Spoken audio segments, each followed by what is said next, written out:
My name is William Godoy. I want to actually, I misspelled my name. So I'm going to talk a little bit about what we've been doing. I purposely removed the summit part because my hours were gone. And now we're back to the x86 world, so with powers of two, number of GPUs and nodes. So the good news is that we got access to Frontier and Frontier hours, and well, I'm gonna share the news.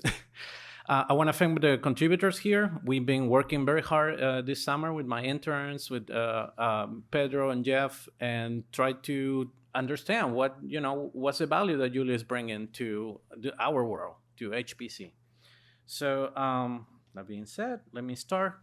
Well, first talk about the motivation, right? This DOE HPC facilities, why we have them, and why the government pays for such incredible facilities. I'm briefly gonna mention the Julia value proposition, the way we are trying to frame the message to the HPC community, who are not necessarily familiar with Julia. Then I'm gonna go and share the results on Frontier of what we've been doing this summer, trying to make sense, see where we are as these machines deploy. For those who are not familiar with Frontier, is the first exascale supercomputer deployed in the world. I'm gonna share my conclusions and final thoughts. So the motivation, just to describe, our U.S. Department of Energy computer user facilities are heterogeneous GPU accelerated systems. I'm closer to Frontier. I'm not at the facility, an organization, but we work closely with them. Johannes here is a nurse. He can talk more about that. So reach out. We are very, very open to share, and we try to close the gap between universities and the private sector. And we are hiring too. So if you're interested, check it out.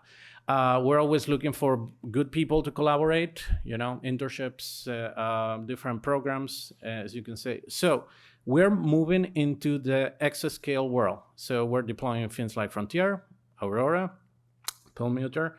So a lot of what we do is driven by and funded by the science. So I attach a link if you want to know more about national labs. I put this slide because I purposely want people to inform, hey, this is what we do. There's not much knowledge about what national labs do.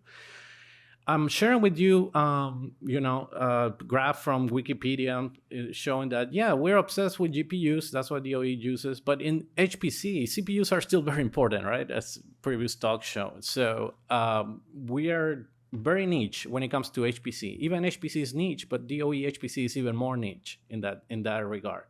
Top 10 in the top 500, or why not? So one of our requirements, for example, is to have performance portable layers, like Cocos, Raya. DOE pays for this kind of things, kind of like Adios as well, right? Trying to be a performance portable layer, not for the general computing world, If you want to understand more about, the landscape, I highly encourage you to read about this paper. Came out last year. It's very interesting because we have to rethink what exactly we're doing now that, we're hitting energy limits and whatnot. So, and that's part of it, right? Part of the Julia appeal is that, okay, we need to rethink how we're doing computing. One of my favorite quotes from Bacchus, it's unfortunate. He wasn't solving just a technical problem, but economical problem, right? So we still use Fortran. It's heavily used in HPC. That's not gonna go away, right? But now we have heterogeneous computing and we need to get to an answer quickly. COVID happen. Okay, how does this big iron that we pay can help us solve a pandemic, right? You cannot port all these legacy codes right away. So this is just to motivate the audience. So the way we're trying to frame it with this community, part of our conversations for a couple of years, that we don't want to sell Julia as, oh, you're replacing Python. No, you're really replacing the process that goes from idea to paper, right? If in HPC, because HPC, at least in the DOE, is very motivated by the science that comes out of it. So if we can put that in the community and they understand the value, and why not, that I think is a selling point, that, you are going to get into an ecosystem and a community that thinks like you, aligns with what you need. So going back to the technical point aspects, Frontier is a top priority for us, right? First exascale supercomputer, AMD, it's a newly deployed system. We have Lumi in Europe, so it's getting into the top HPC market. I'm listing just the characteristics about it and how the architecture was deployed and what is it that we are targeting. These are really experimental machines at the end of the day, right? We have to produce software for the hardware. So this is part of our initial evaluation. Before we even go into Frontier, we start testing, as a previous speaker said, we have to test on-node scalability, right? How does this thing run on the GPU? GPU is driving the compute power. 97% of the compute power is coming from the GPUs on these systems, right? So we actually published a paper that got accepted at an IPDPS workshop, and I shared that with Valentin, and he co-authored that paper with us. And we see that, well, Julia's in a very good position, right? There's gadgets, of course. We're not going to claim that this is 100% perfect. So, for example, and I checked with Valentin, it was like there was some compiler optimizations MBHPC was doing that we didn't know about and all that. AMD GPU was, pretty great, but this was a very, very simple kernel. The paper is there, the code is there, and all that. This is just a matrix multiplication, manual matrix multiplication, not even tiling or anything. Great news, FP16 was supported out of the box. So, this is just old news. I'm gonna share with you the good news, the new news. So we have then we ask, okay, we have simple kernels, but what about the workflow components?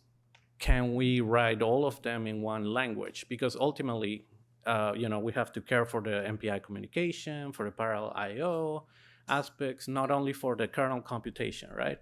Are we memory bound, compute bound? It becomes, more convoluted. And what I'm showing here is a typical, just like the previous speaker show, right? It's your typical diffusion problem. We add some random numbers and why not? Ideally, you want multiple backends to tackle this. You want to run the CPU and GPU. Then you want to go into computation, do your loop. This is, if you have done computational physics simulations, this is very familiar to you. If you're not, then you're feel free to dig into this material and we can talk offline because there's parallel I/O, things like that. So you solve your PDEs, right? And can I write my data analysis in Julia? Can I write my simulation in Julia? That's kind of where Julia wants to be, right? We use this material for, tutorials and, those kind of things. So going back to the computation, the stencil, this is a typical 7-point stencil because as you can see, it's a 3D problem. And this is a fundamental kernel for CFD computations and typical heat transfer, typical problems that occur in science and engineering. And as you can see, they're not necessarily, there's some penalty, right? Because you're accessing memory from far away areas. It's cache friendly when you collect your neighbors. So you can get some measurements. The measurements that we actually chose is the bandwidth on the single GPU. So we compare, why? Because there's also AMD code that is available. They claim 800 gigabytes per second on an MI250, but when we run it ourselves, we only got to this number, 600. So this is important number. Now with Julia, it depends how you look at it, right? Is the glass half full of, half empty? We got, with a dynamic language, we got very, very, half the way through. I think it's good news on a very experimental machine, right? We still have to learn more about and understand what's going on. So by bandwidth, because this is a memory bound, you're always going to have your bottleneck of how much memory you are accessing, right? This is a stencil for those who are not familiar with those loads. And we also measure the actual data movement. There is the effective one, the theoretical one, but there is the actual one that the profiler can give you. If you look at the profiler trace, this is your typical do some computation, fork join, flow. Do some computation, stop, do some MPI communication, stop, maybe do I/O here and there, and then go back to your next step.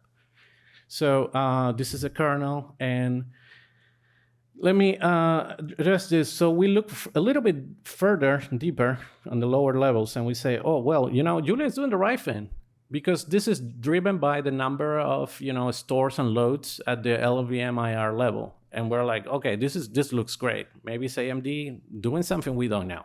So, so kudos to the Julia HPC community maintainers, and we'll keep the conversation going. Also, we measure that bandwidth, on node scalability as. What happened? Something just went away.